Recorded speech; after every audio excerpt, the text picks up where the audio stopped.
La Llorona. Rachel had always felt a sense of peace when visiting her grandmother's farm by the lake, even though it had been years since her last trip. The land, nestled in rural Mexico, was a stark contrast to their life back in Texas. But this visit was different. After losing their mother to cancer, Rachel was now the one responsible for looking after Shauna, her younger sister. Shauna, only 8 years old, had no father. He'd disappeared before she was even born. So it was up to Rachel to fulfill the promise she made to their mother on her deathbed. Tom, Rachel's boyfriend from college, had joined them. Their relationship had blossomed during university, but with all the recent loss, Rachel had come to depend on Tom more than ever. They were both looking for a break, hoping that the quiet countryside and the familiar comfort of Rachel's grandmother's home would provide some relief. But as they arrived, an unsettling feeling hung in the air. One Rachel couldn't shake. The stories about La Llorona, the weeping woman, had always been told around campfires or whispered in dark corners of the house. Her wails, lost and filled with sorrow, could be heard near bodies of water, haunting the nights with a chilling cry. Rachel had heard them before, as a child, but she had never truly believed. Not until now. The lake by the farm was always so still, so eerily silent. But tonight, the air seemed thick, heavy, with something unspoken. The first night, Rachel dismissed the feeling, but as the days passed, strange things began to happen. Shauna started acting unsettled, looking over her shoulder, as if someone, or something, was watching her. She would hear voices in the wind, voices that Rachel couldn't quite place. Then, one evening, as they sat on the porch, Shauna spoke in a hushed voice, clutching Rachel's arm tightly. "Rachel, it's her, the lady. I can hear her crying," Shauna said, her eyes wide with fear. Rachel's heart skipped. "What lady?" she asked, trying to remain calm. She couldn't let her little sister become afraid. But Shauna's voice trembled. "The woman who's always crying. She wants me," Shauna whispered, her voice small and fragile. Rachel's skin crawled. "No, Shauna, it's just a story, a legend," Rachel said, but her own voice faltered. She knew the stories well. The stories of La Llorona, the weeping woman who had drowned her children in the river out of grief and madness. That night, as they settled into their rooms in the old farmhouse, Rachel thought she heard it too. A faint, mournful wail. Her heart raced. She tried to convince herself it was just the wind, but the sound grew louder, more distinct. It was as if the very earth was crying. Then the figure appeared. By the water's edge, she could see a pale figure, draped in tattered white robes. Her hair was long and wild, and her eyes, they were nothing but black, empty voids. Her scream pierced the night, and for a moment, Rachel thought she might faint, from the sheer terror of it. La Llorona. In the dead of night, the evil presence seemed to grow stronger, more real. Something was coming for Shauna, and Rachel could feel it in her bones. They had to leave. But as they hurried to pack their things, everything began to spiral out of control. Rachel, frantic to get Shauna out of the farmhouse, ran towards the car, but the world seemed to shift around her.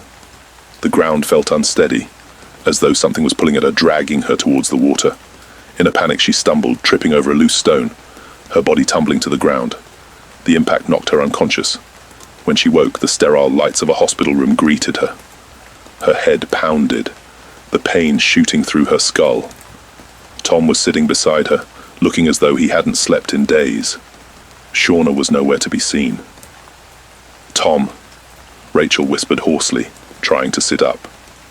Her stomach felt strange, hollow. He looked at her with tear-filled eyes. "Rachel, you miscarried. The fall. I'm so sorry." The weight of the words crushed her. She had lost the baby. the child she had only just discovered she was carrying. The child, who had been a symbol of hope in the midst of their grief, was gone. But there was no time to mourn. Rachel's heart was pounding, and the air in the room suddenly felt colder. As she struggled to process the loss, her eyes drifted to the door. Standing there, in the dim hallway light, was the figure she had seen by the lake. La Llorona, her black eyes locking with Rachel's, her mournful wail floating through the hospital room. The nurse, oblivious to the presence of the evil spirit, walked past the door, completely unaware of the deathly figure that watched her with its hollow gaze. Rachel's breath caught in her throat as the figure stepped forward, her voice rising in a sharp, sorrowful cry. La Llorona had followed them here, to the hospital, and the terror she brought was more than Rachel could bear. She had taken the child. Would she take Shauna next? Tom stood, noticing Rachel's fearful gaze, but when he looked toward the door, the figure was gone. Rachel clutched his hand tightly, her body trembling with dread. "We need to leave, Tom. We need to go back to Texas now." But it was already too late. La Llorona's curse had followed them, and Rachel knew that the crying woman would never let them go. She would haunt their dreams, their lives, and their future. The cries of La Llorona would never stop echoing in their ears, always closer, always nearby. And no matter where they went, the evil spirit would never release them from its grip. Years before, when Rachel's mother was just a girl, Margareta had been forced to send her away from the farm to keep her safe. There had always been a sinister power in the land, something older and darker than they could understand. The old river that wound through the valley was sacred to the Red Indians who had once lived there, and it was said to be a bridge to the spirit world. Margareta knew the danger well, having heard the stories from her own elders. Maria, the woman who would become La Llorona, had once lived nearby, her family innocent enough, until the day her children mysteriously disappeared.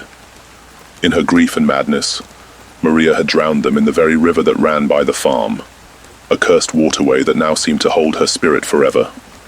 The legends spoke of her rage, how the land itself, the sacred river, had twisted her, transforming her into the weeping, vengeful ghost who wandered the earth in search of her lost children. In an effort to protect her own daughter from the curse, Margareta sent Rachel's mother away, hoping the spirit wouldn't find her. But the woman's wailing had been heard for miles, and the curse lingered, always waiting. For years, no children lived on the land after that, and the river was seen as an even more sacred place, its waters an open portal to the spirit world.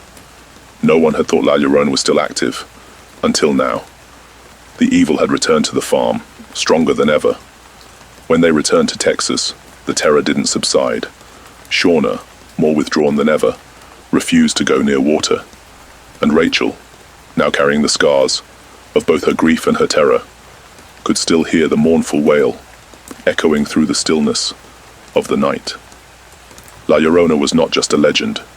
She was real, and she was still waiting. The end.